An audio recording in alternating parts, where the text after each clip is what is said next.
Hi everyone, welcome back to the channel. I am Priyanshi Jha back with a new video जिसमें पता नहीं क्यों पढ़ाई के अलावा कुछ और मैंने शूट नहीं करा और ना कुछ दिखाया है। So basically this is a normal study vlog in which I have focused more on self study than on school work. तो स्कूल से आने के बाद सोने की आदत तो मैंने ऑलमोस्ट छोड़ ही दी है। मैं बस स्कूल से आती हूँ, लंच करने के बाद थोड़ी देर रिलैक्स करती हूँ, फिर उसके बाद मैं पढ़ने के लिए बैठ जाती हूँ। तो भाई इस दिन तो मैंने सोच रखा था कि इस बार मैं अच्छे से पढ़ूंगी, काफ़ी सारे टास्क करूंगी। सो मैंने टू डू लिस्ट भी मतलब पिछले दिन ही बना ली थी, जिसमें से मैंने एक टास्क अपने स्कूल में ही कर लिया था। और देखा जाए तो सिर्फ ये संधि वाला काम ही जो था वो मेरे स्कूल का काम था, रिटर्न वर्क। बाकी सारे टास्क मेरे सेल्फ स्टडी के ही थे। एंड फिर मैं 4:30 के अराउंड पढ़ने के लिए बैठ गई थी एंड मैं कर रही थी मैथ सरफेस एरिया वॉल्यूम के चैप्टर के एग्जाम्पल्स कर रही थी। लाइक एनसीईआरटी क्वेश्चंस तो मैंने कर ही लिए, एग्जाम्पल्स कर रही थी एंड मैंने थोड़े एग्जाम्पल्स अपने स्कूल में भी कर लिए थे।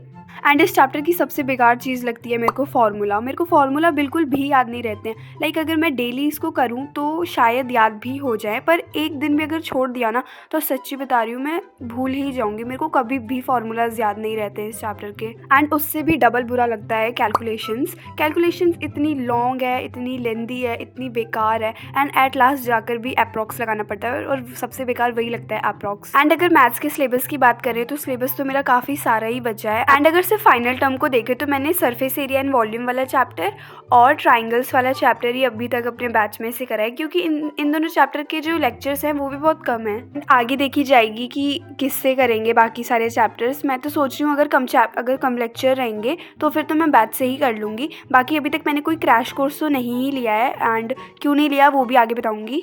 एंड मेरे को क्वेश्चन प्रैक्टिस के सोर्सेज के लिए तो कोई भी टेंशन नहीं है, मेरे पास काफ़ी सारे सोर्सेज हैं एंड मैंने इसमें से बहुत कुछ तुम लोगों को भी प्रोवाइड कर रखे हैं। तो बस ये सारे एग्जांपल्स 1 घंटे के अंदर अंदर मैंने कर लिए थे एंड ये चैप्टर देखा जाए तो कंसेप्चुअल लेवल पे मेरी तरफ से कंप्लीट हो चुका है। एंड मैं ना ठंड की वजह से ना बहुत दिनों से नीचे ही पढ़ रही थी, तो जो मेरा स्टडी डेस्क है वो पूरा बहुत ही ज़्यादा गंदा हो गया था। एंड उस टाइम मेरे को इंग्लिश करना था और वो भी मेरे को मतलब डेस्क पे तो करना नहीं था, टेबल पे।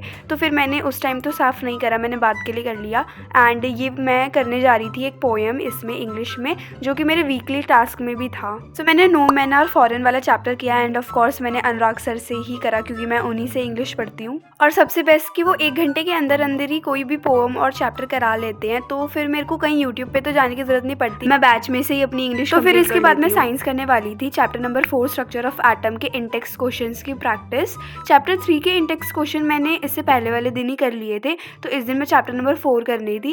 एंड मैं कोशिश करती हूँ कि एकदम ब्रीफली आंसर करने की कोशिश करूँ, लाइक जैसे एग्जाम में लिखने हैं वैसे ही, क्योंकि जिस टाइम पे अभी हम लोग हैं उस टाइम मतलब पढ़ाई के साथ हम लोगों को जिस हिसाब से हम अपने आंसर्स को प्रेजेंट करेंगे, राइटिंग प्रैक्टिसेस एंड प्रेजेंटेशन, उन सब की भी प्रैक्टिस करनी बहुत ज़्यादा ज़रूरी है। क्योंकि एग्जाम में तो तुमने कितनी रात पढ़ी या कितनी रात निकाली, तुमने कितने नोट्स रिवाइज करे, वो काम नहीं आएगा। तुम कैसे अपने आंसर को प्रेजेंट करते हो उस हिसाब से तुमको मार्क्स मिलेंगे फिर। Okay, so now let's talk about मैंने कोई क्रैश कोर्स क्यों नहीं लिया। See I don't know why मैंने क्रैश कोर्स आने के टाइम से पहले ही, लाइक मिड टर्म के टाइम पे ही सोच रखा था कि I am not going to buy any batch after the OG Neev batch. To be honest I don't know why मेरी ये थिंकिंग ही बन रखी थी कि नहीं भाई मुझे इस बैच के अलावा कुछ नहीं लेना, कुछ नहीं करना। एंड इसी वजह से I didn't watch the single video, live stream और ओरिएंटेशन ऑफ प्रोजेक्ट 45।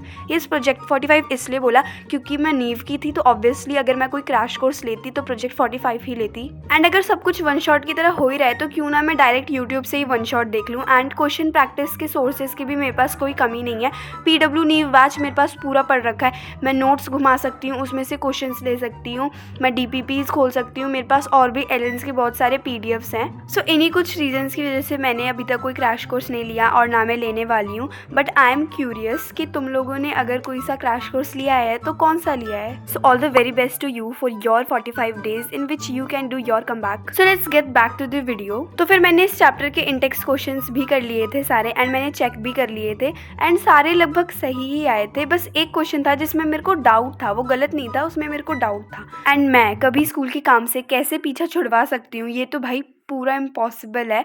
तो मेरे को याद आता है कि मेरे को एंशिएंट इंडिया डिस्कवरी पे लाइक एक स्पीच स्क्रिप्ट टाइप रेडी करनी थी, तो मैंने काफ़ी देर तक वही करा एंड इसी बहाने मेरे को गाने सुनने का मौका मिल गया और मैं गाने सुनते वाला काम कर रही थी। सो इस टाइम तक ऑलमोस्ट मेरे सारे टास्क हो चुके थे, बस एक ही रहता था, वो था नोट्स बनाने का SST में। तो अगर तुमने पिछली वीडियोस देखी होंगी तो उसमें तुमको पता होगा कि मैंने सोशलिज्म इन यूरोप वाला चैप्टर करा था उज्ज्वला मैम से। तो उसमें मैं क्या करती थी, लाइक जो चैप्टर मतलब जो टॉपिक टॉपिक मैम पढ़ाती थी वो लेक्चर देख के मैं बुक में वो टॉपिक पढ़ती थी एंड फिर उसमें से नोट्स बनाती थी। बट लास्ट के 2 टॉपिक्स जो थे वो मेरे रह रहे थे बनाने के लिए एंड यही काम मेरे वीकली प्लानर में भी था। तो मैंने आज के टू डू लिस्ट में लिख दिया था वो काम करने के लिए, तो फिर मैं वही कर रही थी। एंड नोट्स मैं इसलिए बनाती हूँ क्योंकि हिस्ट्री को चैप्टर पढ़ के रिवाइज़ करना इज़ जस्ट इम्पॉसिबल, क्योंकि भाई वो इतने ज़्यादा लेंदी है कि अगर तुम पीछे के टॉपिक्स पढ़ते हो एंड फिर आगे आगे जाते हो तो पीछे के टॉपिक्स तुम भूल जाओगे, मतलब इतना लंबा चौड़ा चैप्टर होता है। इसलिए मैं खुद से ही नोट्स बनाती हूँ, वो भी बहुत ज़्यादा शॉर्ट नहीं होते हैं, वो भी लॉन्ग ही होते हैं but much better than NCERT. So फिर मैंने ये नोट्स बनाने का काम कंप्लीट कर लिया था एंड सक्सेसफुली इस दिन मैंने सारे टास्क कंप्लीट कर लिए थे and this was a truly productive day for me and that was it for this video. I hope you all like this video, so make sure to subscribe the channel and like this video. We will meet in next video soon. Let me know what you want next. Till then, take care and bye.